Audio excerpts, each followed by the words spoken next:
Boa noite, pessoal. Deus abençoe, a graça e a paz do Senhor Jesus seja com todos nós. Vamos dar início a esse tempo nosso aqui de estudo bíblico, né, de louvor e de oração. A gente está na presença do Senhor, né? Vamos orar, pedir ao Senhor a bênção dele sobre nós e sobre a nossa vida. Orar por algumas famílias e irmãos nossos que estão enfermos, né, com doenças, crianças inclusive, né, que estão com algumas dificuldades. Há uma família que tem vindo aqui hoje não vai poder vir por causa de doença, alguns irmãos também nossos. Orar por isso, né, pela nossa saúde. Orar pela vida do pastor Rodrigo. Rodrigo veio aqui hoje à tarde, ele montou toda a estrutura da gravação, mas foi no hospital com o Bento, que é o filhinho dele, e ficou lá internado, o Bento. Aí orar por ele, né, por Vica, por pastor Rodrigo. Eu não tenho ainda notícia, mas pedi ao Senhor o cuidado dele sobre o pastor Rodrigo, que estaria aqui com a gente, justamente transmitindo. A gente vai só gravar e depois vai transmitir na internet, né? Mas vamos orar, tem um tempo assim de oração, né? E logo depois a gente faz a leitura do texto. Senhor, nós louvamos o Teu nome, Pai, por este dia, pela Tua graça bendita. Obrigado, Senhor, por estarmos juntos aqui mais uma sexta-feira. Pedimos, Senhor, que seja um tempo de estudo, de oração, de renovo, de comunhão. Nos abençoa, Pai, nós queremos colocar tudo que vamos fazer aqui diante do Senhor. E pedimos a Tua bênção sobre nossos irmãos que estão lutando com enfermidade, Pai. Nossas crianças, cada uma, Senhor, põe a Tua boa mão, as mães, os pais. Senhor, põe Tua mão sobre nós, Pai, fortalece a nossa saúde, o nosso organismo, para que a gente possa servir ao Senhor mais e mais com alegria, estarmos plenos em tudo, Pai. Abençoa a vida do pastor Rodrigo, de Vica e do pequeno Bento, que o Senhor esteja com eles nesse momento aqui, que eles foram na emergência, que o Senhor possa derramar e estar com eles, Pai, estendendo sobre eles o Teu cuidado e a Tua graça, em nome de Jesus. Amém. Amém. Vamos ler o texto de Apocalipse. Nós vamos ler Apocalipse capítulo 5, apenas os versos 9 e 10, se você puder abrir ou acompanhar na projeção. É um chamado do Senhor para adoração, né? Apocalipse capítulo 5, quando João vê aquele livro de 7 selos, ninguém foi achado digno de abrir o livro. De repente ele viu um cordeiro, como que tendo sido morto, que tinha aparência de leão também. E aquele era o próprio Cristo, que era digno de abrir o livro. E quando encontraram com Cristo, eles cantaram, versículos 9 e 10, dizendo: cantavam um cântico novo, dizendo: digno és de pegar o livro e de quebrar os selos, porque foste morto e com o teu sangue compraste para Deus os que procedem de toda a tribo, língua, povo e nação. E para o nosso Deus os constituíste reino e sacerdote, e eles reinarão sobre a terra. Amém. Amém. Vamos cantar? Pastor Diego está mais uma vez com a gente aqui, vai nos conduzir em alguns cânticos, a gente louvar ao Senhor.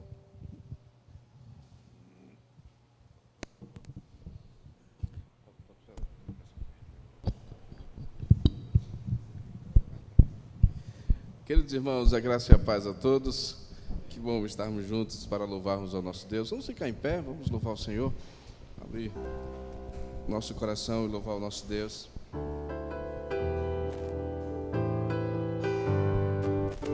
De todas as tribos, povos e raças, muitos virão te louvar. De todas culturas, línguas e nações, nações, no tempo e no espaço, virão te adorar. Bendito, bendito seja sempre o Cordeiro, Filho de Deus, raiz de Davi. Bendito seja seu santo nome, Cristo Jesus, presente aqui.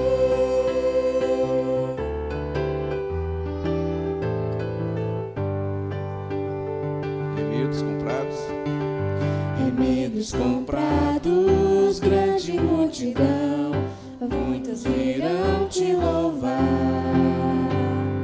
Povo escolhido, teu reino e nação, no tempo e no espaço, virão te adorar.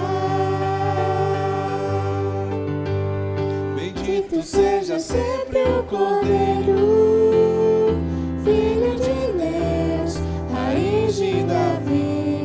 Bendito seja o seu santo nome, Cristo Jesus, presente aqui.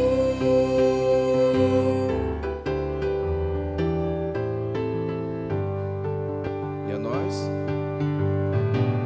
E a nós só nos cabe tudo dedicar, oferta suave ao Senhor. Dons e talentos queremos consagrar, a vida no teu altar, pra teu louvor. Bendito seja sempre o Cordeiro, Filho de Deus, raiz de Davi. Bendito seja o seu santo nome, Cristo Jesus, presente aqui. Bendito seja sempre o Cordeiro, Filho de Deus, raiz de Davi. Bendito seja o seu santo nome, Cristo Jesus, presente aqui. Amém. Nós vamos continuar louvando ao Senhor. Novo cântico. Grandioso é o nosso Deus, grande é o Senhor.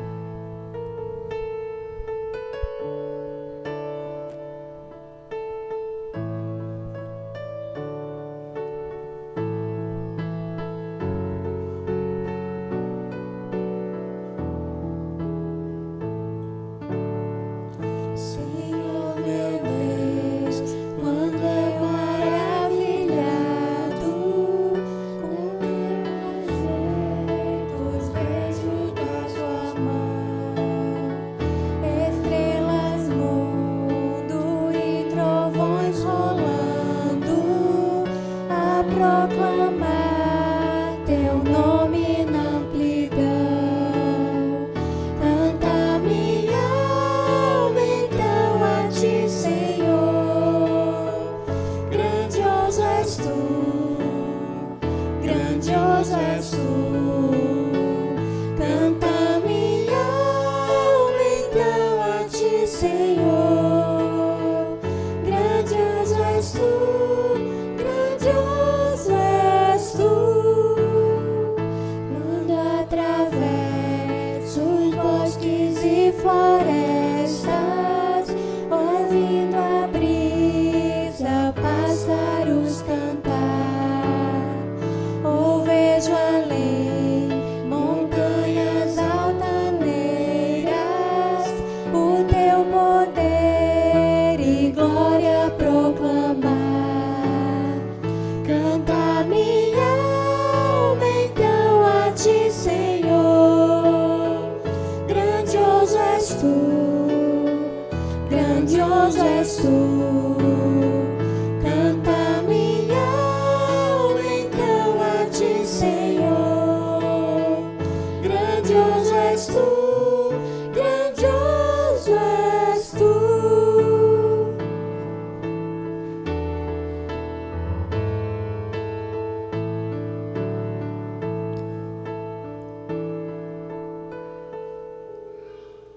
Quando percebo que na cruz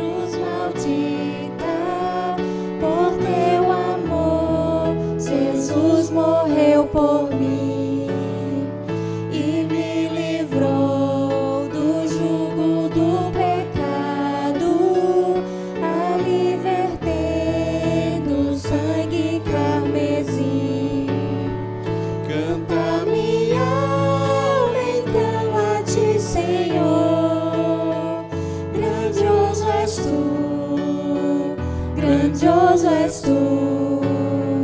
Canta minha alma então a ti, Senhor. Grandioso és tu, grandioso és tu.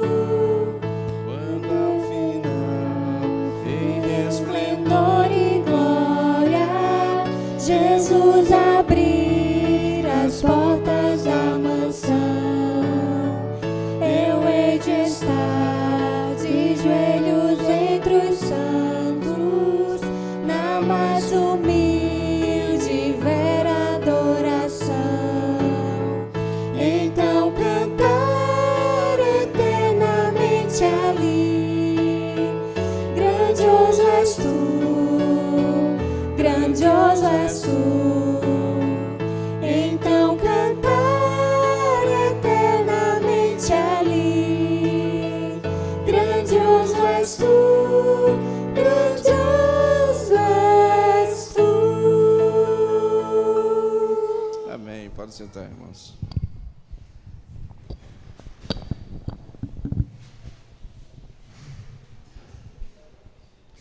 Boa noite, meus irmãos, graça e a paz.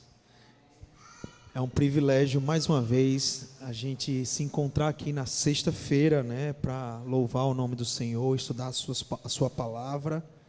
E eu me sinto muito privilegiado, assim como todos que estão aqui, de poder ter um momento de leitura de um documento histórico da nossa igreja, né? A gente, costumeiramente, faz isso toda sexta-feira com o intuito de inserir no dia a dia dos irmãos também a leitura da confissão de fé, documentos históricos, esses documentos que inspiraram e que até hoje, né, serve à luz das Escrituras, claro, a nos conduzir também numa interpretação fiel das Escrituras. Hoje a gente vai estar lendo a pergunta do Catecismo Maior de Westminster 118 e 119, que fala do Dia do Senhor. A gente fez a anteriormente falando expressamente sobre o quarto mandamento, e agora é o complemento do que lemos na igreja, né, lá na IPCC no domingo, né? Eu vou fazer a pergunta e os irmãos leem as respostas, tá bom? 118.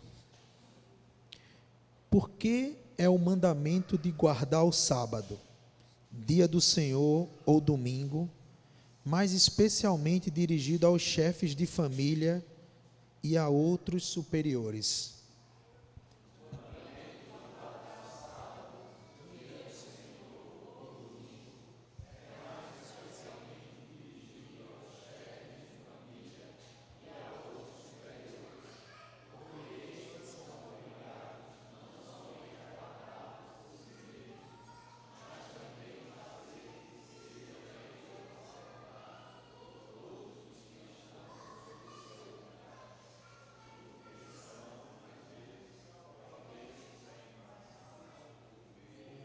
Seus próprios trabalhos. Pergunta 119. Quais são os pecados proibidos no quarto mandamento? Os pecados proibidos no quarto mandamento são toda ação dos deveres exigidos, toda realização desprezosa, não ficar cansado deles, toda profanação de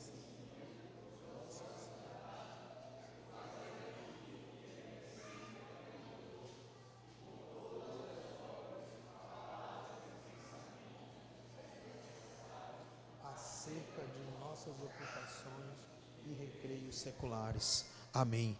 Palavra do catecismo lá do século XVII, mas muito atual, né? Assim, como a gente gasta o dia do Senhor, isso serve para a nossa reflexão, né?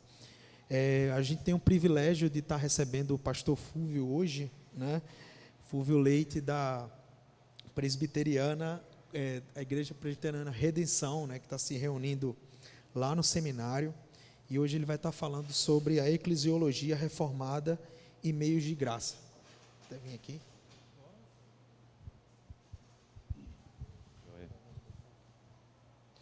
Vamos orar pelo pastor Fúvio. Seja muito bem-vindo ao nosso meio aqui, é um privilégio.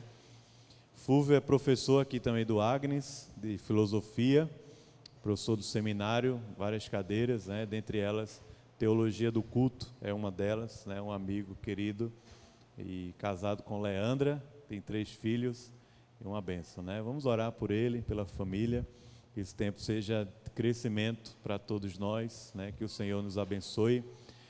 A gente está nas sextas-feiras nesse processo também de ensaio para o domingo, né, das crianças participarem. Então eu pedi aos pais, cada um, que se responsabilize por seu filho, tá bom? Eu estou aqui já com o pastor Diego, vai estar do meu lado,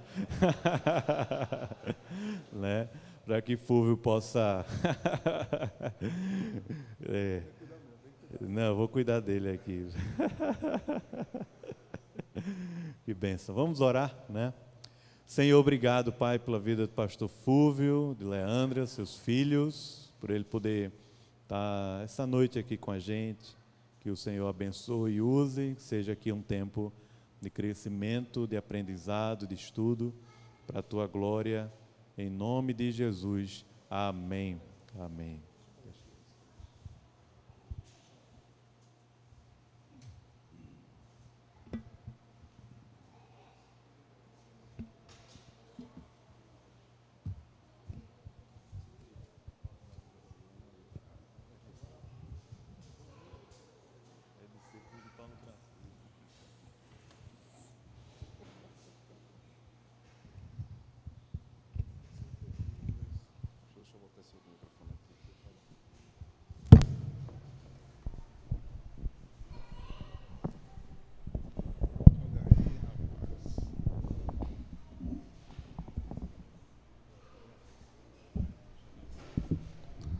Irmãos, boa noite, graça e a paz do Senhor Jesus.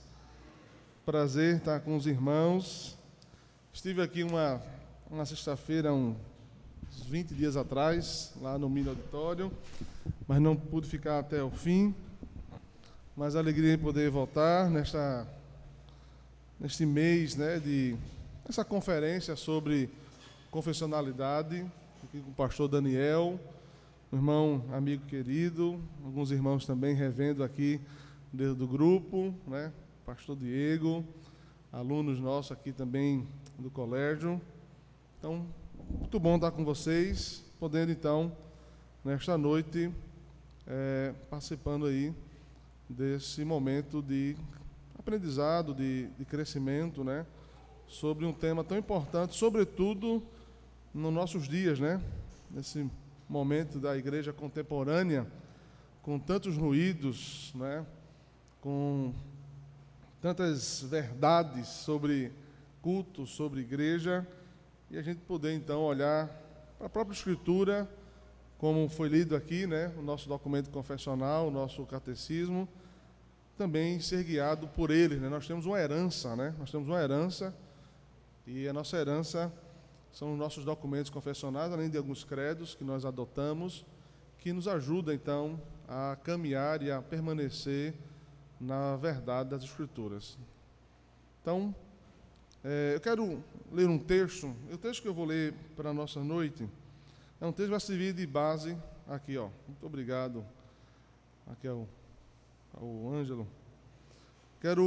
É um texto que vai servir de base para fundamentar uma parte da minha fala sobre a eclesiologia e os meios de graça.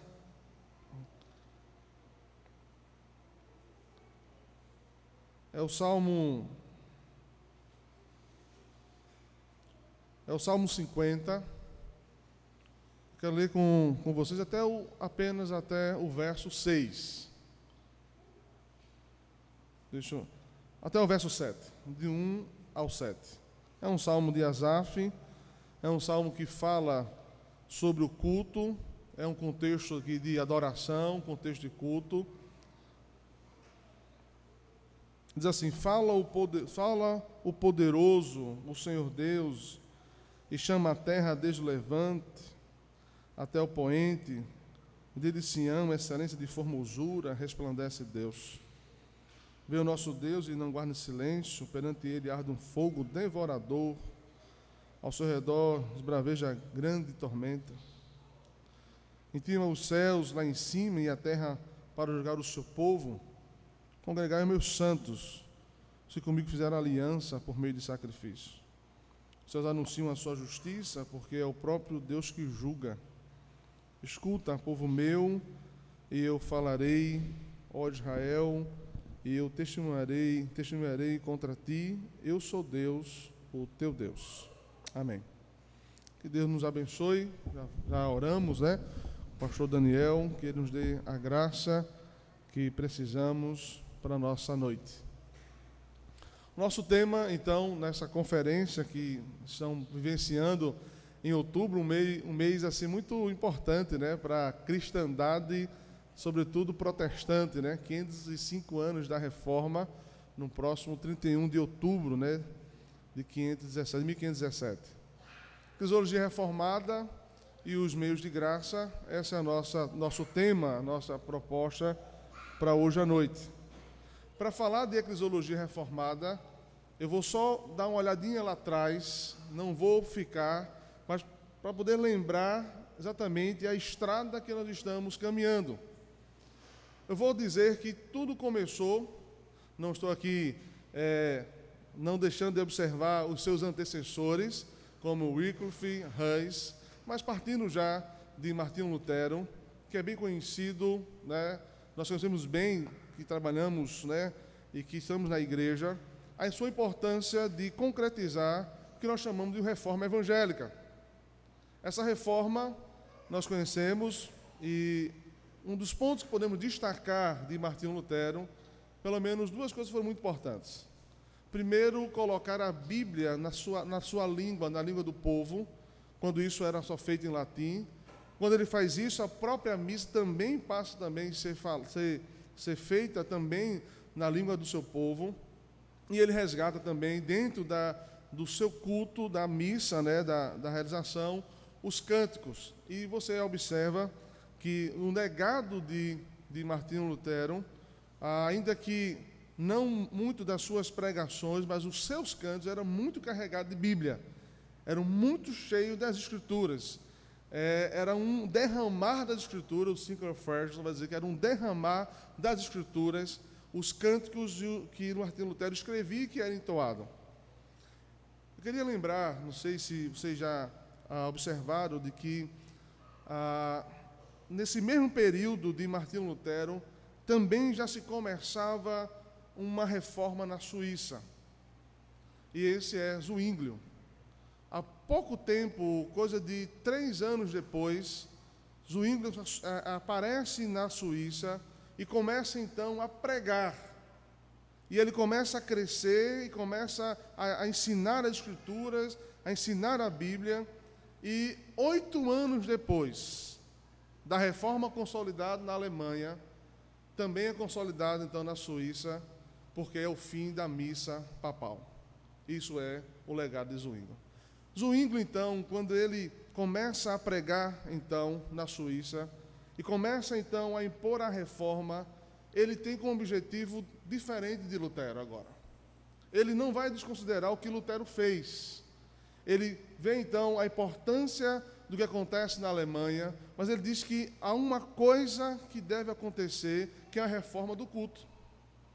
É uma reforma agora de como se deve adorar. E então é Zwinglio que vai então criar ou formar o que nós chamamos de igreja reformada.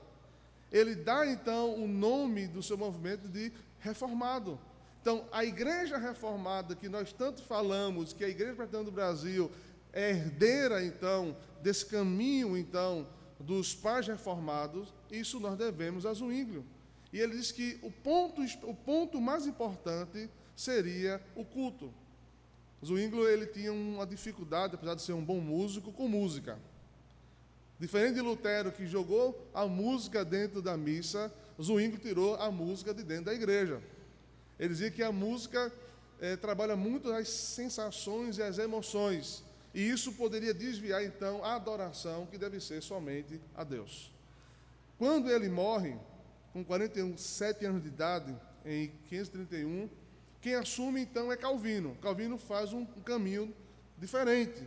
Calvino traz de volta a música, diferente de Zwinglio, que era totalmente avesso ou contra a isso. Mas o nome que nós recebemos hoje de Igreja Reformada não é por causa de Lutero, mas é por causa de Zwinglio, que na sua reforma, ele então, para diferenciar da Alemanha, ele chamou então de movimento reformado. E na história ficou a Igreja Reformada, ainda que ele não tenha fundado nenhuma igreja reformada, mas o seu movimento ficou com o movimento reformado. Pensando então, irmãos, na eclesiologia reformada, que é o estudo da doutrina da igreja, veja, quando nós falamos de estudo da doutrina da igreja, é exatamente o que faz a diferença de uma igreja, de uma tradição reformada, para qualquer outro movimento evangélico, cristão. Isso é o que traz a diferença e é uma identidade que nós precisamos preservar. Nós vamos falar isso um pouquinho mais na frente, mas é isso que nos identifica como herdeiros da reforma. Eu quero que vocês comecem também a entender, quando eu falo de reformado, eu estou falando de bíblico. Quando eu falar de bíblico, eu estou falando de reformado. Só para não falar igreja reformada bíblica, que seria uma redundância, né? Partir do pressuposto que, quando falar de movimento reformado, também se leia movimento bíblico. Quando eu falar do movimento bíblico, você também compreenda que é um movimento reformado. Observe só. Uma eclesiologia reformada, uma igreja reformada, ela tem como um princípio ou uma coisa principal que nós chamamos, o que eles vão chamar de a Escritura. E veja, o que a Escritura ensina, primariamente, dentre tantas verdades, mas é uma verdade que não pode ser esquecida. Ela ensina de que o que nós devemos crer acerca de Deus e o que Deus requer de nós. Veja, esse é um princípio de uma igreja reformada.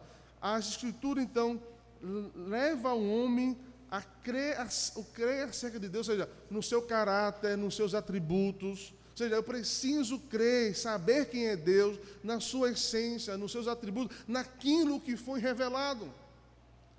Do mesmo ponto que, quando a Escritura revela quem é Deus, atributos, sua essência, também ela me ensina do como eu devo agora me portar diante desse Deus. Vocês estão lendo aqui o breve catecismo. A primeira pergunta é uma pergunta que responde um grande dilema filosófico. Por que eu estou aqui? Por que eu fui criado? E para onde eu vou? Essa é a pergunta que até hoje nas academias, numa discussão filosófica, se pergunta, né? Por que eu fui criado? Qual é a essência da minha existência? E aí o Westminster responde o grande dilema filosófico. Você foi criado para a glória de Deus. E não só para a glória de Deus, para ter prazer nele, para se deleitar nele, para todo sempre. Observe que, por que então a resposta do breve catecismo não é só você foi criado para adorar a Deus, para glorificar a Deus? Porque isso é um espaço que há de pergunta no ser humano, mas a outra parte também é importante, porque é a parte que toca no sentimento e no desejo do ser humano.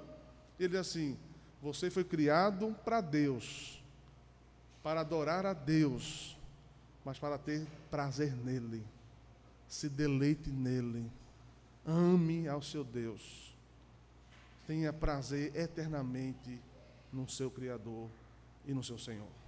Isso preenche também as questões do nosso coração, de que nós temos um amor, um sublime amor, maior do que todos os amores, que é o nosso Deus. Nós amamos a nossa casa, amamos os nossos filhos, amamos o que fazemos, mas nosso maior amor, nosso maior bem é Deus. Nosso maior bem é Cristo.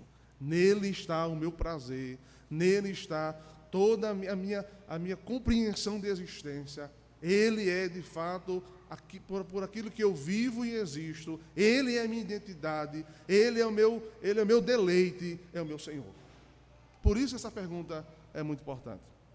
Então, numa igreja reformada, nós aprendemos sobre quem é Deus e o que Deus requer de nós. O que eu preciso, então, fazer para viver para a glória de Deus. Um outro ponto que é extremamente importante numa igreja reformada é de que os nossos documentos confessionais, vamos dizer assim, a pregação, assim como as outras ordenanças, como o batismo e a ceia, mas a pregação é o principal meio pelo qual Cristo comunica o quê? A bênção da redenção. Isso aqui faz toda a diferença. Se eu pensar com vocês sobre alguns modelos de igreja contemporânea, como as chamadas igrejas emergentes, essa marca da Escritura ser o principal meio onde Cristo comunica, então, as bênçãos da redenção, isso é colocado em segundo lugar. Numa igreja emergente, falando pelas palavras do Dan Kimball, que é o pai da igreja emergente, ele vai dizer, então, de que o que deve ser, então, desenvolvido, então, nos seus membros ou naqueles que participam, são os seus sentidos. É uma igreja sensorial, onde eu preciso, então, usar todos os sentidos. Há uma crítica, inclusive, de que é feita as igrejas reformadas, que nós usamos pouco, então, os sentidos, só, basicamente, a visão e a audição. É uma igreja multissensorial, onde a Escritura não é o principal meio de comunicar as bênçãos da redenção. Há no seu próprio livro um quadro, então, da ceia do Senhor, né? E ele fala que em algum momento da celebração, então eles ficaram diante do quadro, adorando a Deus pela pintura da ceia. E não precisa mais de Escritura. Uma coisa que vai diferenciar a nossa compreensão sobre igreja é de que a Escritura é o meio principal onde Cristo comunica ricas bênçãos da redenção sobre as nossas vidas. Uma outra perspectiva da igreja reformada é que a pregação, ela é Vox Dei. Deus fala com o seu povo. Deus fala com o seu povo por meio da palavra. Quando o pregador, ele se esforça em oração e trabalho, quando ele é fiel na exposição, Deus fala com o seu povo. Isso é uma riqueza, irmãos. Essa é a grande riqueza do culto reformado, de uma igreja reformada. É saber que o nosso Deus fala conosco. E veja bem, o que é que Deus fala na sua palavra? O que é que Deus fala? O que é que Deus comunica na sua palavra? Ele consola o seu povo. Ele orienta o seu povo. Ele edifica o seu povo. Ele alimenta o seu povo. Ele chama ao arrependimento e à fé salvadora. Tudo isso Deus faz pela sua palavra. Não há cântico que faça isso. Não há qualquer outra ordenança que faça isso. Não há um bom livro devocional, não há nenhum bom livro teológico, não há nenhum conhecimento exegético, hermenêutico, histórico da igreja que faça isso. Irmãos, prestem bem atenção. Bons livros traz muito conhecimento. Muito conhecimento. Conhecimento bom, saudável. Mas só a Escritura transforma o coração. Só a Escritura transforma a sua vida, a minha vida. Só a Escritura transforma a sua família. Só a Escritura transforma o seu ambiente de trabalho. Porque só a Escritura que pode transformar o coração do ser humano. Leia bons livros. Escute livros, que agora no e-book, né? No Pilgrims, escute bons livros. Mas saiba que só a Escritura transforma o coração.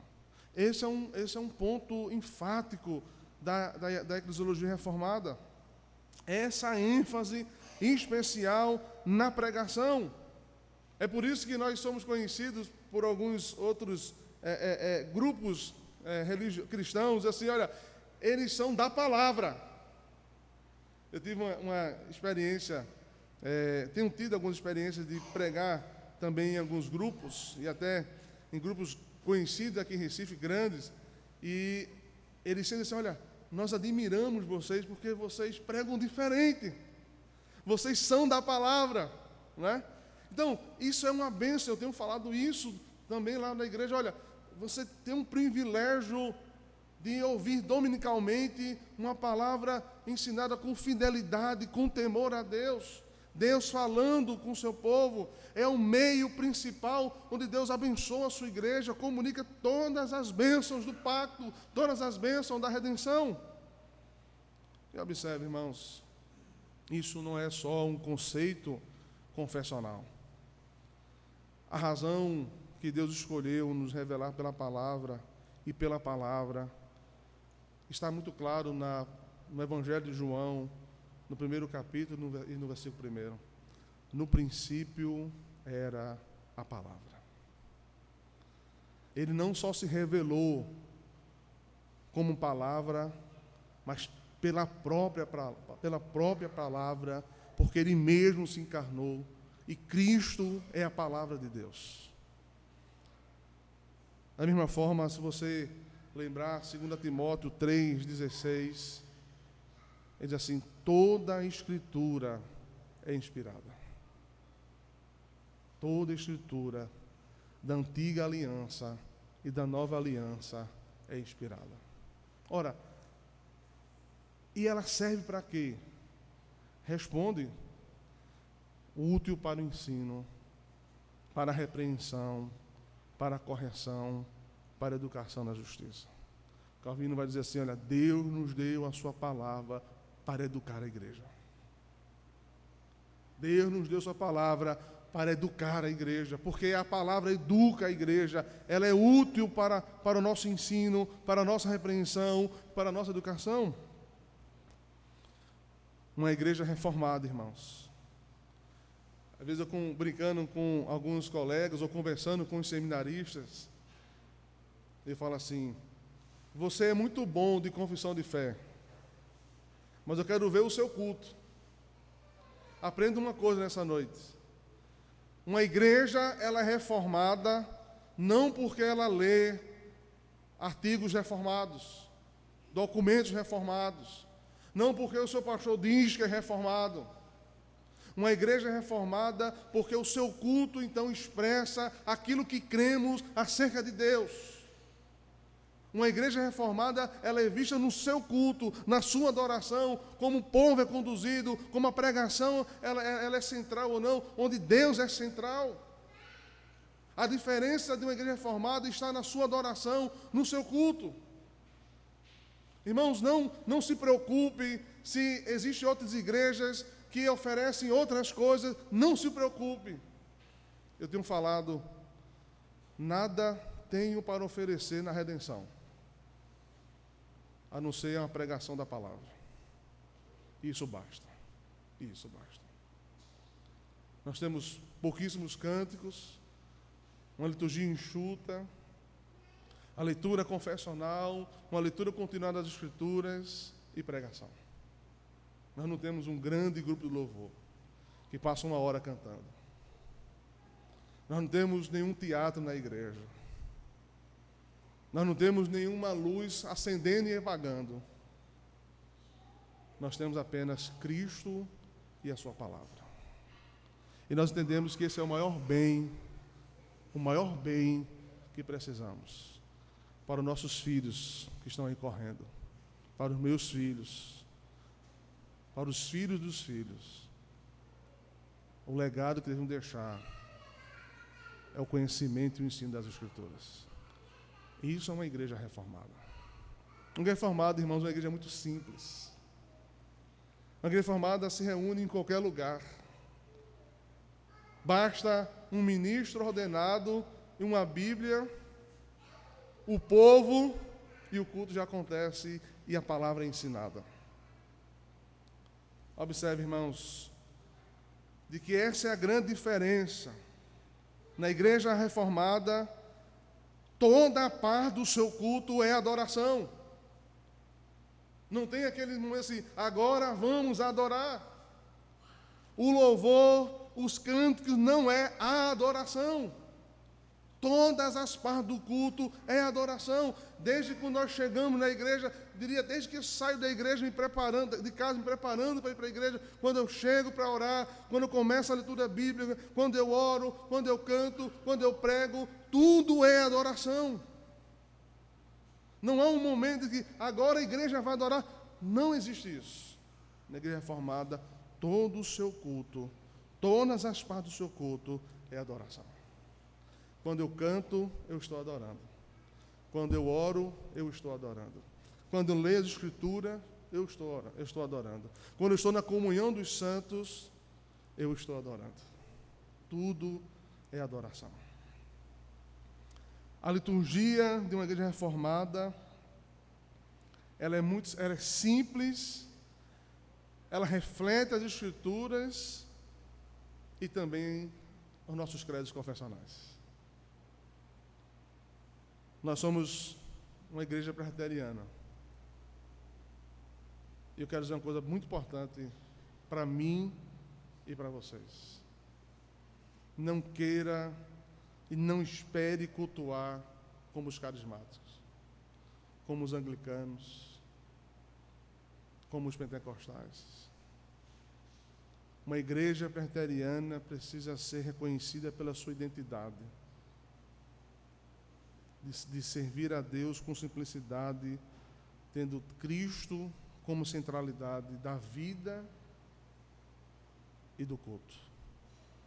A minha maior preocupação, que eu falo no seminário, é muitas igrejas presbiterianas querendo ser semelhante a outras igrejas. Não pode. Não vai dar certo. Eles são melhores do que nós nisso, né? Eles são melhores. Eu preciso sustentar a nossa identidade confessional. Olha, nós somos a igreja que nós preservamos o ponto mais importante e principal, é o ensino, é a pregação. Não invente outra coisa, achando que outras pessoas vão participar porque você abriu para outras coisas que não foi ordenado nas Escrituras. Não faça isso. Não faça isso. Nós sabemos a quem nós servimos e cremos. E nós cremos em Deus, em Cristo, e cremos que a palavra é que transforma a vida, é que transforma o coração. O culto a Deus, né, é um outro ponto importante de que na perspectiva da eclesiologia reformada, é de que no culto eu não vou porque eu quero. Eu não vou porque eu decidi que vou. É porque Deus chama. O culto confessional, o culto reformado, é uma santa convocação. Eu li com vocês o Salmo 50, se você puder, então, abrir rapidamente. Eu quero fazer uma rápida olhada aqui nesse Salmo, para você entender o que está acontecendo aqui. No Salmo 50, de 1 a 7, do primeiro verso, né, do verso 1 até o verso 7, observe que diz assim: fala o poderoso, o Senhor Deus, e chama a terra desde o levante até o poente. Irmãos, preste atenção. Quem nos chama é Deus. Não é o pastor Daniel, não é o pastor Diego, não é o presbítero da igreja. Quem nos convoca para estar no dia do Senhor, leitura que vocês fizeram hoje, do breve catecismo, para estar lá no dia do Senhor, ou domingo, é o Senhor. Deus chama o seu povo. Ora, observe comigo, ainda aqui nesse salmo, quem é que ele está chamando? Observe aí, verso 5, quem é que Deus chama? Verso 5, congregai os meus santos que comigo fizeram aliança por meio de sacrifício. Deus chama o povo da aliança. Deus chama o povo santo que estava em aliança de sacrifício, e nós estamos em aliança com Deus. O nosso sacrifício agora é Cristo. Não é mais a gordura, não é mais, agora é Cristo. Nós estamos em aliança com Deus por meio de Cristo. Nós somos o povo santo, nós somos o povo da aliança, do pacto. Deus chama o seu povo. E para que Ele chama o seu povo? Leia o verso 7. Leia o verso 7. Por que Ele chama o seu povo? Escuta, povo meu, e eu falarei. Esta é a essência do culto cristão. Essa é a essência do culto cristão. Essa é a simplicidade do culto reformado. Deus chama o seu povo da aliança, porque Deus quer falar com o seu povo da aliança. Eu falarei com vocês. Eu quero falar com vocês. É por isso que nós afirmamos que, dentro da eclesiologia reformada, o culto é uma santa convocação. O culto também é um serviço de adoração ao Deus Trino. Ninguém aqui pode ser espectador. Ninguém aqui pode ser cliente que vai em um outro ambiente, espaço, para poder consumir alguma coisa. Nós não somos espectadores. Quando nós saímos de casa para o culto, nós saímos para servir. Culto é serviço de adoração ao Deus Trino. Para trabalhar, para servir. Culto é comunhão com Deus, comunhão com os santos. Eu sei que você certamente já ouviu, ouve muito assim, o nosso culto, ele é cristocêntrico. A pregação do pastor Daniel é cristocêntrica. Veja, tem nada de errado nisso, mas o nosso culto é cristocêntrico, porém ele é trinitário. Nós adoramos a Deus, o Pai, por meio do seu Filho Jesus Cristo. E o seu Espírito Santo nos aplica a sua palavra. Ele é cristocêntrico porque foi Cristo que nos revelou o Pai. Ele é cristocêntrico porque é Cristo que nos aplicou a obra da redenção. Mas nós adoramos e servimos ao Deus Trino. O nosso culto é trinitário, porém cristocêntrico. Observe, irmãos, um culto, uma eclesiologia reformada vai também manifestar que o nosso culto ele é pactual. Veja, o que nós queremos então dizer com o culto pactual? Quando nós afirmamos que o culto é pactual, nós estamos dizendo que o culto é um diálogo. Algumas críticas que nós recebemos assim, vocês são calados demais no culto, né? Vocês não falam, vocês não participam do culto. É todo mundo só ouvindo, é só o pastor pregando, é só o liturgo falando. O nosso culto ele é dialogal. Veja, Deus é o nosso Deus e nós somos o seu povo. No culto Deus fala conosco por meio da sua palavra. Deus diz para o seu povo, eu serei o seu Deus. E o seu povo responde, e nós seremos o seu povo. Isso é um culto pactual. Irmãos, um culto pactual é Deus fala na leitura da sua palavra, nós respondemos com a oração. Deus nos fala, então, novamente pela sua palavra, nós respondemos cantando ao Senhor. Chega um momento que paramos de falar e só Deus fala conosco, porque o culto que é pactual, que é dialogal, se torna um monólogo. É quando chega no verso 7 assim, agora, eu falarei com vocês. No fim, quando Deus fala conosco, nós respondemos cantando, nós respondemos orando e glorificando o seu nome, porque Deus falou conosco. Numa eclesiologia reformada, esse culto também ele é histórico, porque relembramos toda a história da redenção. No domingo, irmãos, nós comemoramos todo domingo a ressurreição do nosso Salvador. Todo domingo comemoramos a Páscoa. Todo domingo comemoramos a Páscoa. Todo domingo. Nada com nenhum problema de ter o culto de Páscoa. É redentivo. A gente olha para os eventos da aliança de forma redentiva. Mas todo domingo nós celebramos aquele que ressuscitou. Todo domingo. Ele é histórico porque nós lembramos da história da redenção, como Deus nos salvou e como Ele nos ama em Cristo. Ele é bíblico. E aqui é importante para a gente. Ele é bíblico porque a pergunta que você deve fazer no culto é: isso aqui é bom? Isso aqui pode? A pergunta é: está ordenado? Isso aqui, essa prática litúrgica foi ordenada? Essa é a pergunta. Ou seja, o culto é ordenado por Deus. Por isso que ele é bíblico. Deus é que diz como deve ser servido e como deve ser adorado. Ele é simples. E simples aqui, não só no que diz respeito à mobília, porque os reformadores, eles tiraram as mobílias, diminuíram toda a ornamentação das grandes, dos grandes enfeites dos templos, inclusive a própria roupa. Mas ele não é só simples, porque a sua liturgia também, ela foi também ajustada.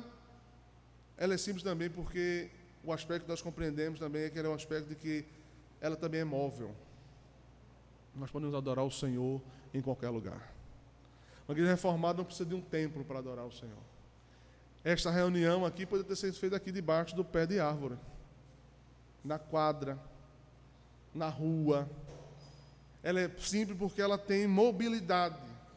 Nós não estamos presos a um espaço, a uma ornamentação, a utensílios.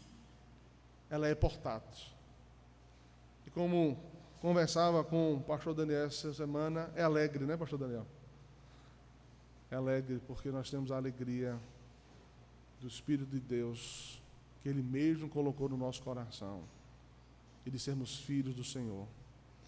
Talvez um dos salmos que nós não devemos esquecer nunca, e sempre lembrarmos dele no dia do Senhor, é o Salmo 100. Lembram dele, o Salmo 100? Entrai nas suas portas com ações de graças, e nos seus átrios com um hino de louvor.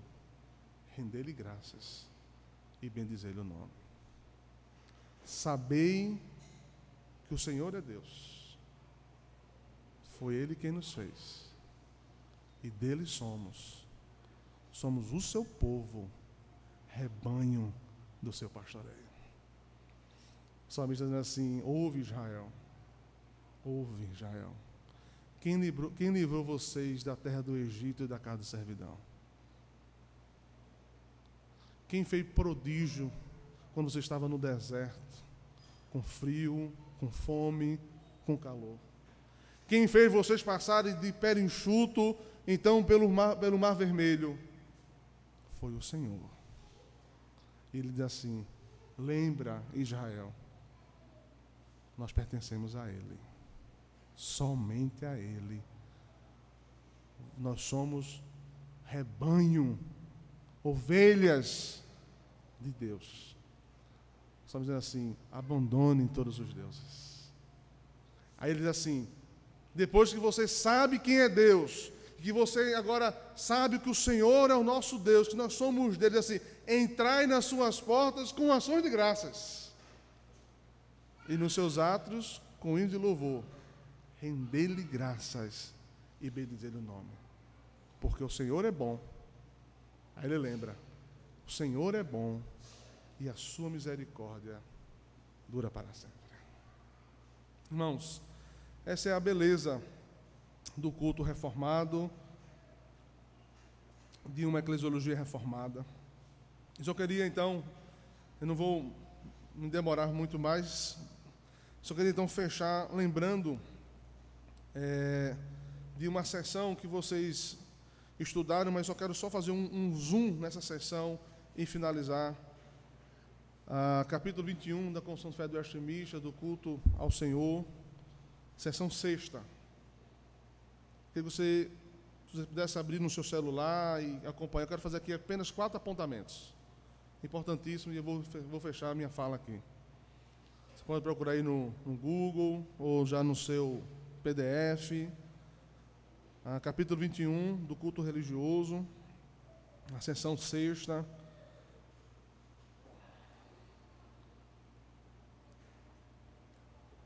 diz assim: agora, sob o Evangelho, nem a oração, nem qualquer outro ato de culto religioso é restrito a um certo lugar, nem se torna mais aceito por causa do lugar em que se ofereça ou para o qual se dirija.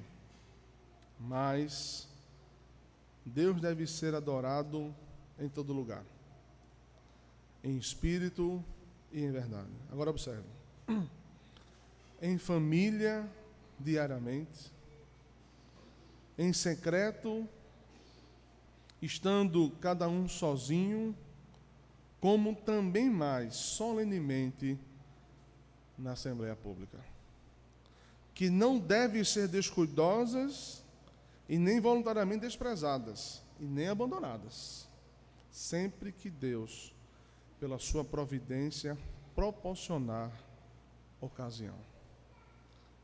Eu quero fechar a minha fala sobre essa eclesiologia reformada, pensando agora no culto ao Senhor. Lembrar aqui 4 coisas importantes, muito simples. A Confissão de Fé do Erwin Schmidt nos diz que há 4 formas de cultuar o Senhor. 4 formas que não podem ser negligenciadas. Ele diz que a primeira forma é o culto doméstico. Eu preciso servir a Deus de segunda a sábado no meu lar. Alguns pregadores vão afirmar de que o meu lar é a minha igreja. Cada lar, uma igreja. Cada lar, um lugar de adoração. Depois ele vai dizer que deve ser em secreto. Ou seja, a gente pode pensar no culto constante a Deus. Ou mesmo pensar aqui, mas vamos falar aqui no culto constante a Deus.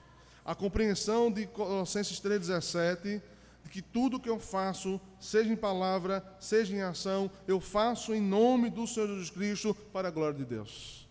A minha vida eu vivo diante da face de Deus e para a glória de Deus. Se eu trabalho para a glória de Deus. Se eu estou descansando, descanso para a glória de Deus. Se eu compro para a glória de Deus. Se eu vendo para a glória de Deus.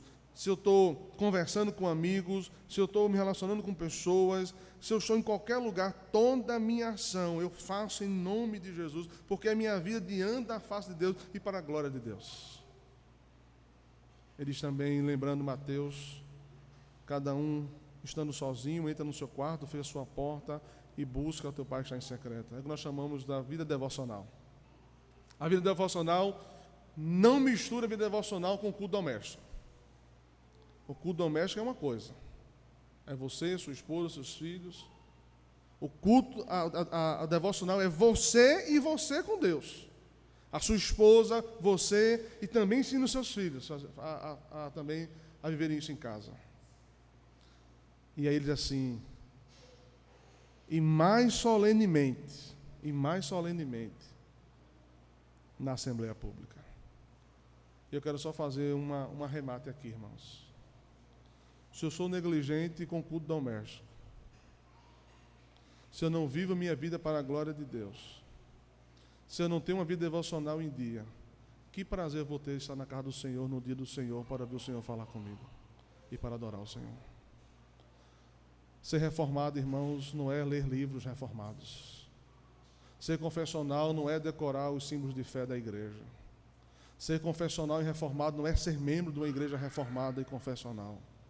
Ser reformado e confessional é viver biblicamente a sua vida, em casa, na igreja, sozinho e secretamente. Se você é negligente no culto doméstico, se você é negligente com a sua vida devocional, se você é negligente com a sua consciência de que todo o seu tempo você está diante da face de Deus, só a graça do Senhor para nos dar um coração para estar no dia do Senhor. E o dia do Senhor não pode ser pesado, não pode ser triste. Mais um domingo, pastor Daniel, estou tão cansado, trabalhei tanto essa semana. Não é um enfado. Se o domingo é um enfado para você, é um enfado para mim, é porque tem muita coisa errada na minha vida. Irmão, ser confessional é ser bíblico em todo momento das nossas vidas. Quero só lembrar uma única frase de um puritano que disse assim: a decisão de comparecer ao culto no dia do Senhor, a decisão feita uma vez na vida e não todo sábado à noite. Você decidiu, eu decidi estar na casa do Senhor, no dia do Senhor, para adorar o Senhor e ouvir Ele falar, no dia da minha conversão, no dia que o Senhor me chamou para o pacto, no dia que o Senhor me chamou para a aliança, no dia que Ele então me deu o seu Espírito Santo, que Ele redimiu meu coração, que Ele me justificou, me santificou. Naquele dia eu disse para o meu Deus: todas as vezes que o Senhor me der, por ocasião da sua providência, estarei na casa do Senhor para adorar o Senhor e ouvir a sua palavra. Não é uma questão de hoje à noite decidir se vou ou não para o culto. Se amanhã sábado tem festa, tem alguma coisa, eu não sei se domingo de manhã eu vou estar com disposição para estar na casa do Senhor. A decisão está na casa do Senhor. Foi feita uma vez só no dia da nossa conversão. Que Deus nos abençoe. Vamos orar, irmãos?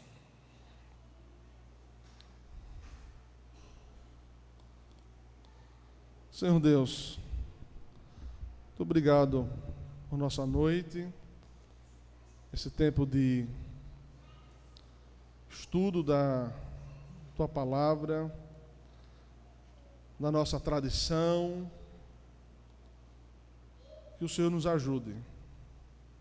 Minha gratidão por estar aqui com meus irmãos, aprendendo, sendo cuidado pelo Senhor, exortado, sendo corrigido, mas animado pela Tua Palavra. Abençoa-nos, Senhor, abençoa esta igreja, abençoa o Teu povo. Possamos ter desejo verdadeiro pela Tua Palavra. Saber que ela é o principal meio onde o Senhor comunica as bênçãos do pacto e da redenção. O Senhor é o nosso maior bem. Nós pertencemos ao Senhor. Nos ajude, em nome de Jesus. Amém.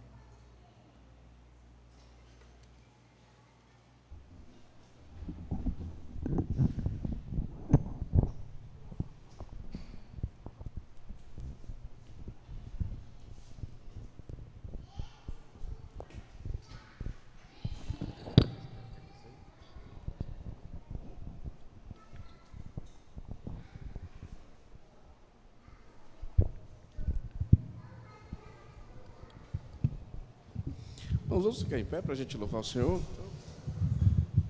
Esse último cântico.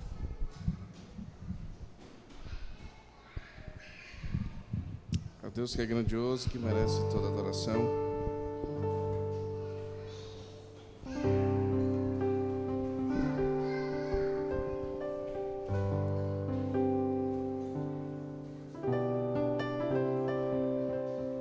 Grande é o Senhor.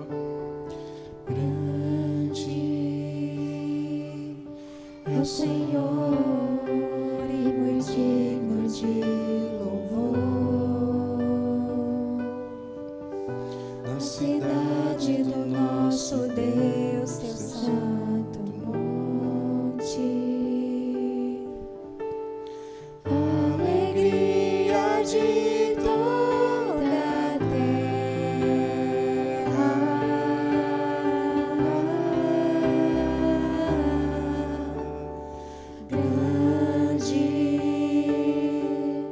é o Senhor em que nós temos a vitória,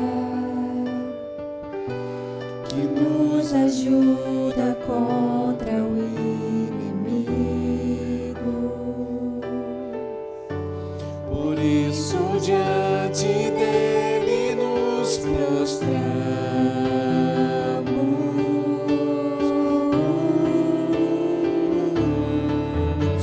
Queremos o teu nome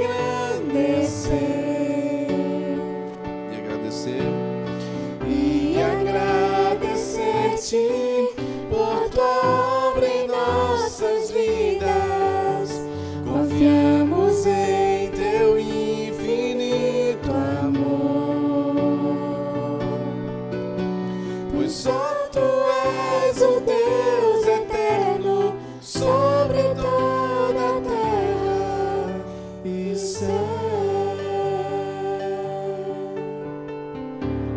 Senhor.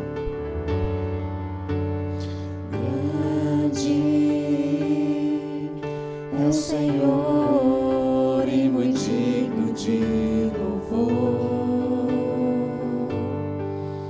Na cidade do nosso Deus, teu santo monte, a alegria de toda a terra.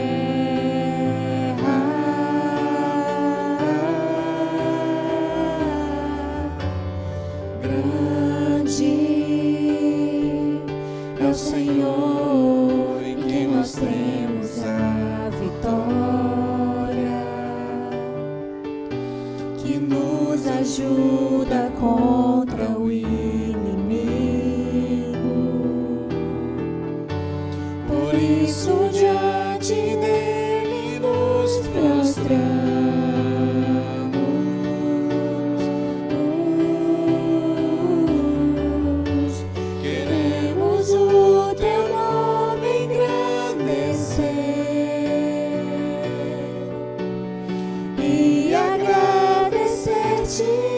Por tua obra em nossas vidas, confiamos em teu infinito amor, pois só tu és o Deus eterno sobre toda a terra e céu. Queremos o teu nome engrandecer e agradecer-te por tua obra em nossas vidas. Confiamos em teu infinito amor, pois só tu és o Deus eterno sobre toda a terra. Pois só tu és o Deus eterno sobre toda a terra. Pois só tu és o Deus eterno sobre toda a terra e céu. Amém.